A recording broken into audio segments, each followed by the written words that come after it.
the energy sea that fills cosmic space. On page 49, although much remains to be discovered about the quantum vacuum, it is already clear that it is a superdense cosmic medium. It carries light and all the universal forces of nature. Pressure waves may propagate through it, traversing the universe from one end to the other. This is the finding of the German mathematical physicist Hartmut Müller, who claims that the observed dimensions of all entities, from atoms to galaxies, this is determined by interaction with density pressure waves propagating in the vacuum. The quantum vacuum, it appears, transports light, energy, pressure, and sound. It is also a sea of information. On the cosmological scale, a grand hand-in-glove equilibrium exists between the ever-agitated motion of matter on the quantum level and the surrounding zero-point energy field. One consequence of this is that we are literally, physically in touch with the rest of the cosmos as we share with remote parts of the universe fluctuating zero-point fields of even cosmological dimensions. According to Edgar Mitchell, one of the Apollo astronauts, information is part of the very substance of the universe. It is one part of a dyad, of which the other part is energy. Information is present everywhere, and has been present since the birth of the universe. The quantum vacuum, Mitchell said, is the holographic information mechanism that records the historical experience of matter. In the final count, the vortices, the particles, the interfering waves can carry information on the state of the whole universe. Throughout the universe, particles are linked by the vacuum in much the same way as objects are linked in the sea, by making and receiving waves. That's on page 52. On page 56, the zero-point energy field of the quantum vacuum is not only a super-dense energy field, it is also a super-rich information field, the holographic memory of the universe. Now, in Stephen Wolfram's astounding, gigantic text, A New Kind of Science, which he published in 2002, he also notes this idea of an underlying field. He says on page 508, I suggest at the lowest level, space might consist of a giant network of nodes. If you haven't read this book, I would highly recommend you get it and read it. You've got to see it for the charts and diagrams to really get the grasp of what he's doing. It is amazingly interesting. He says the basic answer to some of the questions that is raised by his new kind of science is that a network which represents our whole universe must also include us as observers. This means that there is no way that we can look at the network from the outside and see the electron as a definite object. Instead, anything we deduce about the electron must come from processes that explicitly go on inside the network. It implies also that everything we can observe can be captured by a causal network. This is the quantum vacuum that Laszlo and Susskind is talking about. Stephen Wolfram has brought this out in a completely different manner, amazingly. The basic picture of our universe that I've outlined in the past few sections is a network whose connections are continually updated according to some simple set of underlying rules. The overall pattern of connections that will exist in the network corresponding to our universe will continually be rearranged in ways complicated enough to seem effectively random, yet on a slightly larger scale such randomness will then lead to a certain average uniformity. And it is then essentially this that I believe is responsible for maintaining something like ordinary space.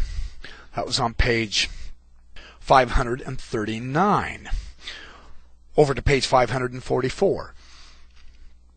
If the universe is a network, then it can, in a sense, easily contain threads that continue to connect particles even when the particles get far apart in terms of ordinary space. The picture that emerges is then of a background containing a very large number of connections that maintain an approximation to three-dimensional space, together with a few threads that in effect go outside of that space to make direct connections between particles. There's an underlying stratum to it all, and this informs all that we see and all that is. That's Stephen Wolfram, A New Kind of Science, a very, very powerful book. It's absolutely mega huge, though. I'm telling you, it's going to take you more than 2 hours to read that book. Well, Ervin Laszlo's newest book, Science and the Re-Enchantment of the Cosmos, The Rise of the Integral Vision of Reality. Sorry about that. I had a quantum phone call.